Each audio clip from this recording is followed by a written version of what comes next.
بسم اللہ الرحمن الرحیم۔ عیسیٰ غوجی کا تیسرا باب ہے قیاس، سبق نمبر 5 میں خوش آمدید۔ آج کے سبق کے اندر ہم اشکال اربع سے متعلقہ کتاب کی عبارت کو حل کریں گے۔ دیکھیں اشکال اربع بنتی کیسے ہیں اور اس میں نتیجہ کیسے نکالا جاتا ہے، اور جو باقی 3 اشکال ہیں پہلی شکل کو چھوڑ کے، ان میں اگر اختلاف واقع ہو تو اس کو پہلی شکل کے مطابق کیسے کیا جاتا ہے،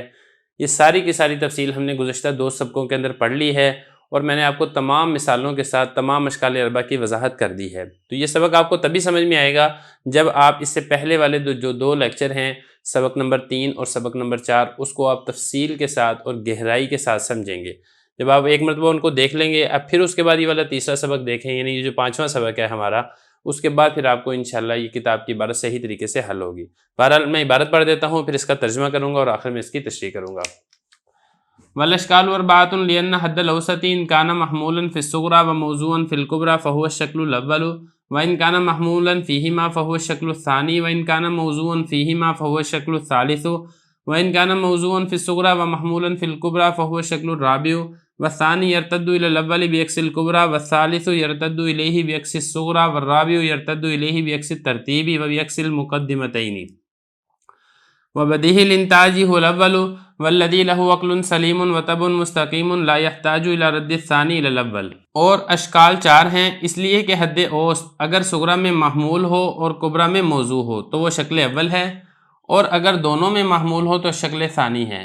اور اگر دونوں میں موضوع ہو تو شکل ثالث ہے، اور اگر صغرا میں موضوع ہو اور کبرا میں محمول ہو تو شکل رابع ہے، اور شکل ثانی وہ لوٹتی ہے شکل اول کی طرف کبرا کو برعکس کرنے کے ساتھ، اور ثالث وہ لوٹتی ہے شکل اول کی طرف صغرا کو پلٹنے کے ساتھ، اور رابع وہ لوٹتی ہے شکل اول کی طرف ترتیب کے عکس کے ساتھ اور دونوں مقدموں کے عکس کے ساتھ، اور واضح نتیجے والا وہ پہلا ہے،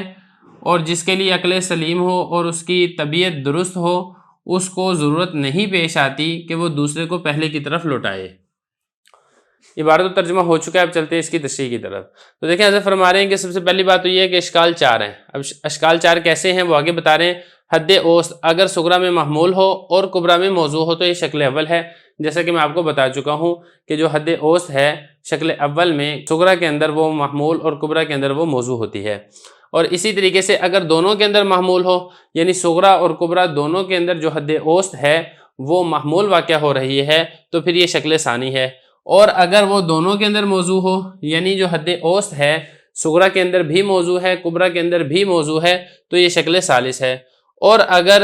صغرا کے اندر موضوع ہو اور کبرا کے اندر محمول ہو تو یہ شکل رابع، یعنی یہ جو شکل رابع ہے یہ شکل اول کا بالکل برعکس ہوگا۔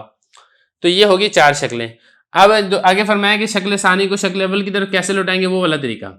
کہ جو شکل ثانی ہے وہ لوٹتی ہے شکل اول کی طرف کبرا کے عکس کے ساتھ، جیسا کہ میں نے آپ کو بتایا ہے کہ چونکہ شکل ثانی کا شکل اول کے ساتھ جو اختلاف ہے وہ صرف کبرا کے اندر ہوتا ہے، تو آپ کبرا کے اندر ترتیب کو برعکس کر دیں، موضوع کو محمول بنا دیں، محمول کو موضوع بنا دیں گے، تو یہ جو شکل ثانی ہے یہ شکل اول کے ساتھ مل جائے گی، اور پھر اس کا نتیجہ نکالنے میں کسی قسم کا کوئی اشکال واقع نہیں ہوگا۔ اور جو شکل ثالث ہے وہ شکل اول کی طرف کیسے لوٹے گی، اس میں چونکہ صغرا کا اختلاف ہوتا ہے تو لہذا آپ صغرا کے عکس کر دیں، یعنی صغرا میں جو موضوع ہے اس کو محمول بنا دیں، محمول کو موضوع بنا دیں گے، تو پھر یہ شکل ثالث جو ہے یہ شکل اول بن جائے گی، اور اس میں بھی کسی قسم کا اختلاف واقع نہیں ہوگا۔ اور جو رابع ہے وہ لوٹتی ہے شکل اول کے ساتھ 2 طریقوں سے، جیسا کہ میں نے آپ کو کر کے بتائے تھے کہ 2 طریقے ہیں۔ ایک تو یہ ہے کہ آپ ترتیب برعکس کر دیں، صغرا کو کبرا بنا دیں، کبرا کو صغرا بنا دیں، ایک طریقہ یہ تھا، اور دوسرا یہ تھا کہ جو ان کے دونوں مقدمے ہیں صغرا کے اندر بھی ترتیب علیحدہ کر دیں، یعنی صغرا کا عکس لیں، کبرا کے اندر بھی ترتیب الگ کر دیں، کبرا کے اندر کبرا کا عکس لیں، تو اس طریقے سے بھی جو شکل رابع ہے شکل اول کے مطابق بن جائے گی۔ یہ حضرت فرما رہے ہیں کہ جو شکل رابع ہے شکل اول کی طرح لوٹتی ہے کیسے، عکس ترتیب کے ساتھ، یعنی ترتیب برعکس کر دیں، صغرا کو کبرا، کبرا کو صغرا بنا دیں، اور دوسرا یہ ہے کہ جو دونوں مقدمے ہیں ان دونوں مقدمے کا عکس کر دیں، صغرا کا علیحدہ عکس لیں اور کبرا کا الگ عکس لے آئیں۔ تو یہ 4 طریقے ہو گئے۔ اب اس کے بعد آگے بتا رہے ہیں وبدیہی الانتاج، نتیجے کے اعتبار سے جو سب سے واضح روشن ہے جس میں کسی قسم کا کوئی اختلاف نہیں ہوتا وہ پہلا ہے، جس کے لیے عقل سلیم ہو اور اس کی طبیعت درست ہو، اس کی طبیعت کے اندر کجی نہیں ہے، اس کا دماغ درست ہے، تو اس کو جو ہے جو دوسری شکل ہے اس کو پہلی کی طرف لوٹانے کی ضرورت نہیں بنتی، وہ دوسری شکل کو دیکھ کر ہی نتیجے تک پہنچ جاتا ہے، البتہ جو غبی اور کند ذہن ہوتے ہیں اس کو دوسری شکل کے اندر بھی ترتیب کو تبدیل کرنے کی ضرورت پڑتی ہے، وہ ترتیب کو تبدیل کرتا ہے تو پھر وہ شکل اول کے مطابق بنا کر پھر وہ نتیجے تک پہنچتا ہے۔